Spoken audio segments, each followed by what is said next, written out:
Dans les profondeurs éloignées du système solaire, bien au-delà de l'orbite de Neptune et du Pluton lointain, quelque chose de déconcertant a attiré l'attention des astronomes.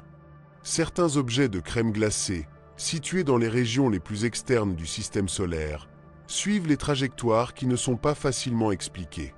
C'est comme si une présence inconnue les guiderait, une force cachée qui modifie leurs mouvements et défie notre compréhension du cosmos. Pendant des années, des scientifiques du monde entier ont essayé de déchiffrer ce mystère. Ce qu'ils ont trouvé va au-delà de toute prédiction. Indication de corps célestes inconnus, de planètes possibles qui n'apparaissent pas dans nos modèles. Ces objets ne reflètent pas la lumière du Soleil comme les autres, restant cachés, invisibles à l'œil humain, ce qui ajoute une aura inquiétante à son existence. Récemment, une équipe de chercheurs, grâce aux capacités infrarouges du télescope spatial japonais Akari, a enregistré des signaux thermiques dans le ciel. Ces émissions pourraient appartenir à une planète inconnue ou à un objet interstellaire qui se déplace lentement vers notre système solaire. Mais ce n'est que la pointe de l'iceberg. Dans cette même région oubliée de l'espace, les astronomes dirigés par l'Observatoire national du Japon ont fait une découverte inattendue. Un objet dont l'orbite ne correspond à aucun modèle existant. Sa carrière suggère que cela pourrait être une relique d'un autre système solaire, comme un vestige fossile des temps éloignés, quelque chose qui contredit ce que nous pensons savoir sur la formation de notre quartier cosmique. Il ne devrait pas exister, et pourtant il l'est. Sommes-nous confrontés à la preuve définitive d'une planète non blessée? Est-ce l'insaisissable planète 9, une théorie discutée depuis longtemps dans l'astronomie moderne? Pendant des décennies, les scientifiques ont recherché un géant possible caché dans l'obscurité extérieure du système solaire. Étant si loin du Soleil, cette planète hypothétique n'a pas pu être observée avec une lumière visible. Par conséquent, les astronomes ont dirigé leurs efforts vers la détection de la chaleur qu'il émet, le rayonnement infrarouge, présent dans tous les corps avec une température supérieure au zéro absolu. Maintenant, un groupe de chercheurs de l'Université nationale Tsinghua, à Taïwan, a analysé des millions de signaux dans le ciel et a identifié des centaines d'anomalies thermiques. De tous, 2 se distinguent par leur cohérence.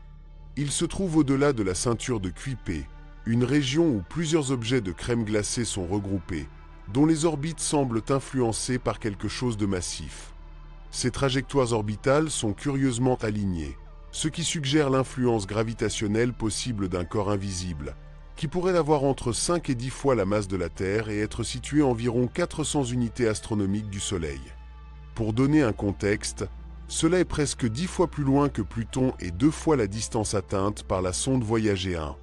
Les données du télescope Akari ont identifié 2 points de chaleur à l'endroit où cette planète pourrait être suspectée. Les 2 points ont été observés pendant 24 heures, mais 6 mois plus tard, ils ont disparu du même secteur du ciel, ajoutant plus de mystère à l'affaire.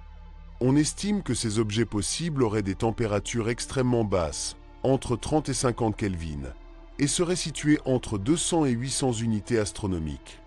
La chose la plus révélatrice est que, en raison de leur comportement thermique et de leur déplacement, ils ne peuvent pas être des astéroïdes ou des comètes. Sa chaleur est trop élevée et sa vitesse trop basse. Ils ont également exclu qu'ils sont des planètes naines ou un planétoïde simple. Et c'est là que le mystère s'intensifie, l'intensité des signaux thermiques détectés, ainsi que l'absence totale d'observation dans la lumière visible, suggère que ces objets pourraient être grands, distants et glaces, mais avec une énergie interne suffisante pour émettre une chaleur détectable dans l'infrarouge. Cette combinaison indique que nous ne sommes pas confrontés à des comètes ou à des astéroïdes simples. Ils pourraient être des superstières gelées ou même de petits Neptunans en orbite dans les limites du système solaire. Si c'est le cas, nous ne parlons pas uniquement de la planète So Wanted 9, mais aussi de l'existence possible d'une 10e planète. Bien qu'il n'y ait toujours pas de confirmation définitive, tout indique qu'au-delà de Pluton, un nombre encore inconnu de corps importants est caché. Pour approfondir cette possibilité, une équipe d'astronomes américains a décidé d'examiner cette région d'espace avec des détails extrêmes.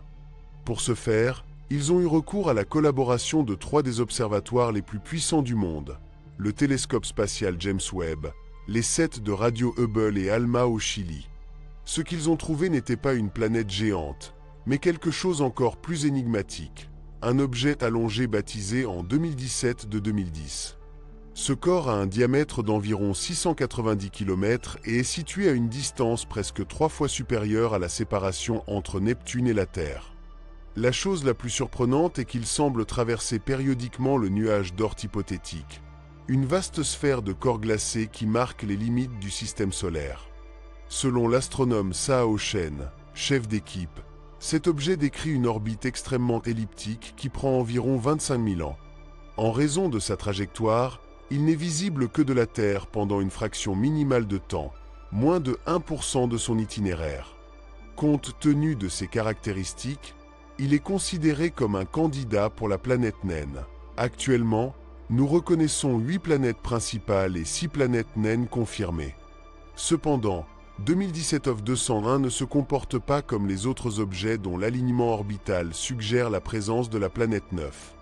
Ce corps suit un chemin totalement différent, en dehors du modèle attendu. Cela a conduit certains scientifiques, comme Samantha Lawler, de l'Université de Regina au Canada, pour repenser toute l'hypothèse de la planète 9. Selon Lawler, peut-être que la planète géante n'a jamais existé. Peut-être que ce que nous observons réellement, c'est l'effet combiné de nombreuses planètes naines à découvrir, dont les champs gravitationnels, ajoutés, généreraient des trajectoires étranges qui ont été attribuées à une seule planète de masse. L'idée est aussi audacieuse que intrigante. Au lieu d'une planète cachée qui domine la région, il pourrait y avoir des centaines de corps plus petits interagissant les uns avec les autres et générant une sorte de force collective qui déforme les orbites de la ceinture de Kuiper. Alors, comment devrions-nous interpréter les points thermiques détectés par le télescope Akari japonais? Sont ces traces de la 9e planète supposée? Ou pourrait-il être des indications d'un corps encore plus éloigné? La vérité est que les données semblent offrir des versions contradictoires. D'une part, si les objets détectés par Akari sont réels, alors nous parlons de gros corps, qui émettent de la chaleur mais restent invisibles dans la lumière visible, peut-être parce qu'elles sont bien plus éloignées des estimées. Si l'un d'eux était vraiment la planète 9, son emplacement le rendrait trop éloigné pour être responsable des perturbations orbitales observées dans la ceinture de Kuiper. D'un autre côté, la découverte de nouvelles planètes naines telles que 2017 de 2017 donne de la force à une théorie alternative, que les orbites étranges dans cette région ne sont pas la preuve d'une seule planète cachée, mais de l'effet accumulé de plusieurs corps mineurs mais massifs, même sans catalogage. Et ça ne s'arrête pas là. Certains astronomes ont commencé à considérer une possibilité encore plus radicale.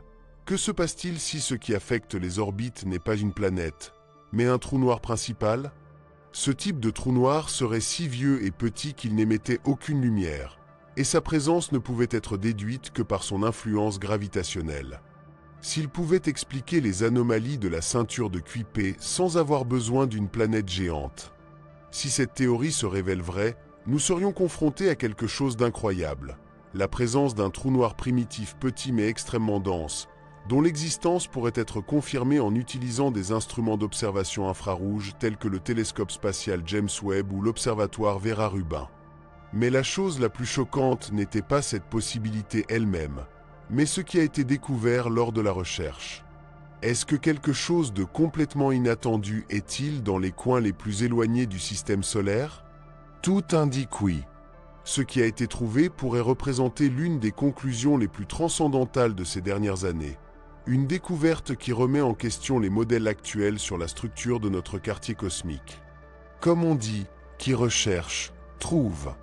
Et c'est exactement ce qui s'est passé lorsque le télescope Subaru, situé à Hawaï et géré par l'Observatoire astronomique national du Japon, a été dirigé vers l'espace profond. Là, quelque chose non seulement intrigant a été détecté, mais aussi inhabituel et hors de l'ordinaire. Pendant longtemps, les astronomes ont théorisé l'existence d'un groupe spécial d'objets appelés cédoïdes, corps situés au-delà de l'orbite de Neptune, avec des trajectoires allongées et excentriques qui les éloignent de énormes distances du Soleil. Certains d'entre eux, tels que le bien connu, prennent des millénaires pour terminer un retour autour du roi star. Ces objets, en raison de leurs caractéristiques, sont considérés comme candidats aux planètes naines. Cependant, Ce qui a été trouvé à cette occasion était quelque chose de très différent. Un monde de crème glacée et solitaire, initialement baptisé en 2023 KQ14, a été détecté en mai 2023 par une équipe du projet Fossile. Après des mois d'analyse et de confirmation, sa découverte a été officiellement reconnue en juillet 2025 par le Centre des planètes mineures. Il a reçu le surnom d'ammonite, en hommage aux vieux fossiles marins qui conservent également des secrets du passé. Classé comme un objet transneptunien, ammonite a été étudié par l'équipe dirigée par Jen Chanchen, dont les résultats ont été publiés dans New Astronomy Magazine. Grâce au modèle informatique et à près de 2 décennies d'observations accumulées, les astronomes ont réussi à déterminer que cet objet a un diamètre estimé entre 220 et 380 km et que son orbite complète autour du Soleil prend environ 4000 ans. La chose la plus étonnante est sa stabilité. Son orbite ne semble pas avoir changé de manière significative en 45 milliards d'années, ce qui en fait une véritable capsule temporelle cosmique. Sa carrière est également particulièrement rallongée. À son plus proche du Soleil, il s'agit de 66 unités astronomiques, qui était précisément la distance dans laquelle il a été détecté. Mais à son point le plus éloigné, il passe à environ 438 unités astronomiques, bien plus loin que Pluton. Et il y a un détail qui a déconcerté les scientifiques. Leur mouvement ne correspond pas au modèle orbital d'autres sédoïdes connus. Si la supposée planète 9 trouvait vraiment environ 400 unités astronomiques, comme de nombreuses théories le suggèrent, son influence gravitationnelle aurait également dû modifier l'orbite ammonite. Mais ce n'est pas le cas. Le fait que cet objet suit une route aussi particulière et indépendante remet en question directement l'existence de cette planète cachée. Tout cela nous amène à une conclusion intrigante. La planète 9 si appelée peut exister, mais ce n'est pas ce que nous avons imaginé. Les modifications des orbites des corps de ceinture de Kuiper ne pouvaient pas être dues à une seule planète géante, mais à la présence de plusieurs corps plus petits. Nous avons peut-être interprété les signes depuis le début. L'astronome Dr Yukin, de l'Observatoire national du Japon, propose une idée intéressante. Peut-être que la planète 9 existait au cours des premiers stades du système solaire, mais a été expulsée vers les régions externes ou même au-delà. Rappelez-vous que les grandes planètes telles que Jupiter, Saturne, Uranus et Neptune ne sont pas nées là où elles sont maintenant. Ils se sont formés plus près du Soleil et au fil du temps ont migré à l'extérieur. Suite à cette logique, la planète 9 peut avoir été lancée sur une orbite si éloignée qu'aujourd'hui elle est pratiquement indétectable, ou aurait même pu échapper complètement au système solaire. D'autres scientifiques pensent que l'ammonite, l'objet récemment découvert, est jusqu'à présent qu'elle ne subit pas l'influence gravitationnelle de Neptune, ce qui pourrait être un indice que quelque chose de très inhabituel s'est produit lors de la formation du système solaire. Certains modèles suggèrent qu'à l'aube du Soleil, les interactions à proximité avec d'autres étoiles auraient pu se produire. L'un d'eux, la star de Scholz, a approché notre système il y a environ 70 000 ans, passant à une distance inférieure à une année légère. On pense qu'il a même pénétré le nuage d'Oort, cette vaste région de corps glacés entourant notre système solaire. Bien que cet événement soit relativement récent en termes astronomiques, les effets gravitationnels de réunion tels que cela mettent des millions d'années pour devenir évidents. Par conséquent, de nombreux experts considèrent que de véritables perturbations pourraient se produire à des moments beaucoup plus éloignés, au cours de la formation précoce du système solaire, lorsque les planètes étaient encore réorganisées. Et chaque fois qu'un nouveau sénoïde est découvert, il y a des corps étranges au-delà de Neptune. Les données deviennent plus complexes, ajoutant des limitations et des contradictions à l'hypothèse originale de la planète 9. Ce que cela montre, c'est que le système solaire est beaucoup plus complexe et dynamique que nous ne le pensions. Il y a plus d'objets, plus de planètes naines et des phénomènes plus inconnus que nous ne l'imaginons. Il est probable que la planète 9 existe, oui, mais c'est peut-être là que nous pensions que ce devrait être. De plus, il existe des indications d'objets énormes, froids et distants, détectés uniquement par leur émission infrarouge, qui sont bien hors de portée de nos observations optiques actuelles. Ces points rouges, comme certains les appellent, pourraient être des géants de la crème glacée qui n'influencent pas les orbites internes, mais dont la simple existence représente déjà un défi pour notre compréhension du système solaire. Heureusement, Des télescopes comme Vera Rubin sont en passe d'offrir des réponses. Sa capacité à observer des promesses profondes et précises de résoudre bon nombre de ces mystères dans les années à venir. Et au milieu de cette recherche de l'insaisissable planète 9, ce que nous avons trouvé est encore plus fascinant. Une réalité beaucoup plus riche, plus complexe et plus surprenante que nous l'avions prévu. C'est ce qui rend la science vraiment excitante, quand cela nous amène à découvrir ce que nous ne savions pas que nous recherchions. Saturne, l'une des plus grandes planètes du système solaire, comme Jupiter, reçoit son nom de l'un des dieux les plus importants de la mythologie grecque et romaine. Ces planètes ont été nommées en l'honneur de Cronos et Saturne, respectivement, qui, dans leur mythologie, étaient les parents de Zeus et Jupiter. Cronos et Saturne étaient, en fait, les dieux du temps et de l'agriculture. Saturne est la planète qui, tout au long de l'année, peut être observée plus longtemps dans le ciel. Donc le choix des deux cultures pour nommer ce géant gazeux n'est pas un accident. Il s'agit de la 6e planète du système solaire et a un rayon de 58 232 km. C'est un géant gazeux, bien que les scientifiques pensent qu'il pourrait contenir un noyau solide à l'intérieur. Sans aucun doute, l'élément le plus frappant de Saturne est ses 7 anneaux, qui seraient composés de millions de morceaux de glace et de roches, des comètes, des astéroïdes ou des lunes qui se sont désintégrés en raison de la puissante gravité de la planète. Ce système d'anneaux s'étend à une distance de 282 000 km de la planète et peut atteindre une épaisseur allant jusqu'à 10 km dans ses sections les plus exceptionnelles. Il y a quelques décennies, les sondes Voyager 1 et 2, lors de leur visite du système solaire, ont approché le voisinage immédiat de Saturne et ont estimé que la planète perdait leurs anneaux. Maintenant, une nouvelle enquête de la NASA le confirme. Le géant gazeux perd ses anneaux emblématiques. Selon l'agence américaine, les anneaux sont traînés vers la planète en raison de sa gravité, sous la forme d'une particule de pluie, polvoursante de particules de glace, sous l'influence de son champ magnétique. À ce rythme, l'ensemble des anneaux disparaîtra en centaines de millions d'années. D'un autre côté, la sonde Cassini a également fourni des données sur l'anneau moyen de Saturne, situé dans son équateur, selon laquelle la demi-vie a été estimée en seulement 100 millions d'années. Bien que cela ne soit rien comparé à l'âge de Saturne, qui dépasse 4 milliards d'années. Depuis très tôt, les scientifiques se sont demandé si les anneaux de Saturne se sont formés en même temps que la planète ou si son origine était plus tard. Les enquêtes les plus récentes favorisent cette dernière hypothèse, indiquant que les anneaux n'ont probablement pas plus de 100 millions d'années.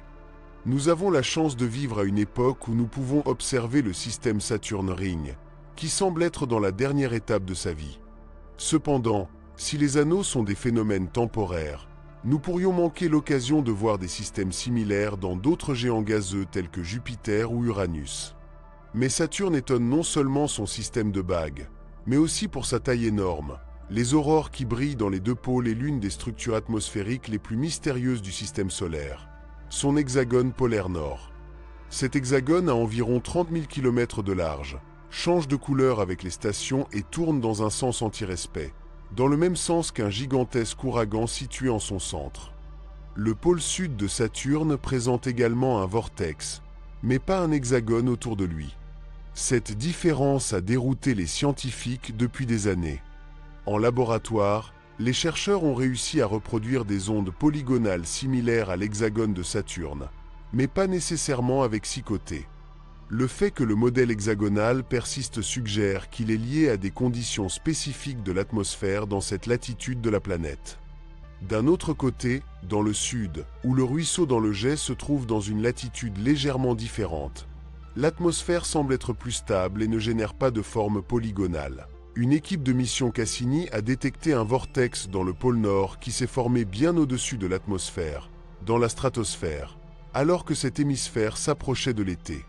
Ce serait un vortex similaire à celui au niveau du nuage, mais à localiser des centaines de kilomètres plus haut. Les calculs indiquent qu'une vague ordinaire ne devrait pas être en mesure de répandre autant de hauteur. Donc les scientifiques ont dû explorer d'autres possibilités sur la façon dont la troposphère et la stratosphère pourraient communiquer. Bien qu'il y ait quelques idées, de nouveaux modèles dynamiques seront nécessaires pour comprendre complètement ce phénomène. Les chercheurs ont proposé deux scénarios principaux. Soit l'hexagone supérieur s'est formé spontanément et identique à celui inférieur, mais en deux hauteurs différentes, ou c'est une structure continue et massive qui augmente verticalement plusieurs centaines de kilomètres dans l'atmosphère de Saturne.